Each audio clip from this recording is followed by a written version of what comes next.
Good evening, everyone. We started out the day with some rain showers and cloud cover, but it didn't end up being a half bad day out there. The sunshine did return, and SkyTrack shows that all that activity has worked its way off to the north. That's ushered in some warmer air. You can see that clearing working into the area, but more clouds are coming in, and they're going to continue to overspread the area through the overnight hours, so that sunshine is going to be short-lived. But that did help boost our temperatures up into the 70s. We saw a frontal boundary work through the area this morning. That's what brought the rain showers, and temperatures only managed to get into the 50s today in our northern counties. 55 still in Danville, but here in Charleston we're at 70. Paris is at 67, 69 in Terre Haute, and down to the south we're in the lower 70s in both Effingham and Robinson at 73 degrees.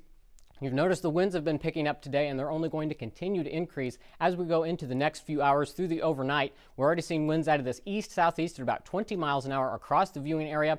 And again, they're just going to continue to increase going through the overnight hours, but they'll be their strongest once we get into your Thursday. Here we are at 9 a.m. You can already see those wind gusts over 30 miles an hour in most places, and we're going to see those wind gusts approaching the 45 to 50 mile an hour range through the afternoon on Thursday. They'll finally start to calm down once that cold front works its way through the area. So once we get past midnight on Thursday, the winds will finally start to calm down. We're still going to have wind gusts in the 20 mile an hour range on Friday, but again, the worst of the winds going to be for your day tomorrow. So a wind advisor is already in place for the entire viewing area. That's going to take effect at 10 a.m. tomorrow and continue all the way until 7 p.m. Again, wind gusts could top out as high as 50 miles an hour for the afternoon hours on Thursday. So we're in for a windy day. Unfortunately, it's also going to be mostly cloudy. We may see some sunshine waking up Thursday morning, but that cloud cover is going to hang with us throughout much of the day. We may see a few peaks of sunshine throughout the afternoon, but that chance for thunderstorms starts to pick up going into the evening hours. Here we are at 7 o'clock. You can see those rain showers already working their way into our western counties, so Taylorville, Decatur, Shelbyville, into Monticello and Sullivan. You'll be the first to see this line of showers, and even some thunderstorms worked in there as well.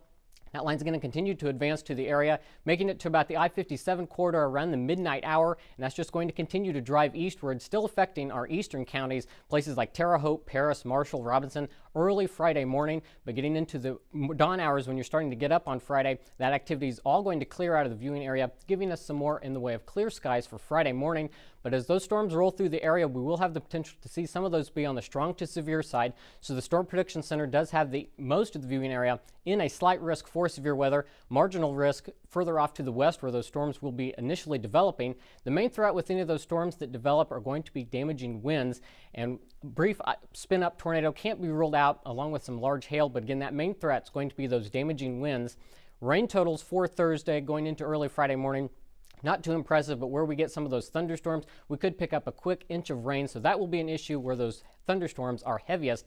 Before the overnight hours, no rain tonight, just seeing those clouds increase down to 54 degrees for your low. Those winds at 15 to 20 miles an hour, only increasing for your Thursday. We're going to see those temperatures climb up thanks to those winds, though, so highs going to top out in the upper 70s. And again, those showers and thunderstorms don't arrive until the evening hours going into the late overnight. And of course, the Skywatch weather team is going to keep an eye on this system and have the latest updates for you tomorrow. As we look at the next 7 days, you can see temperatures are going to be cooling down going into the weekend, down back into the 50s. But then as we get into next week, temperatures are going to start climbing back into the 70s, so it's not all that bad. And I do want to let you know about a spotter training class that's going on tonight. It's going to be at Tilton at 6:30, so this is one of the last ones of the season. So if you have an interest in the severe weather, this is a great place to take advantage of that.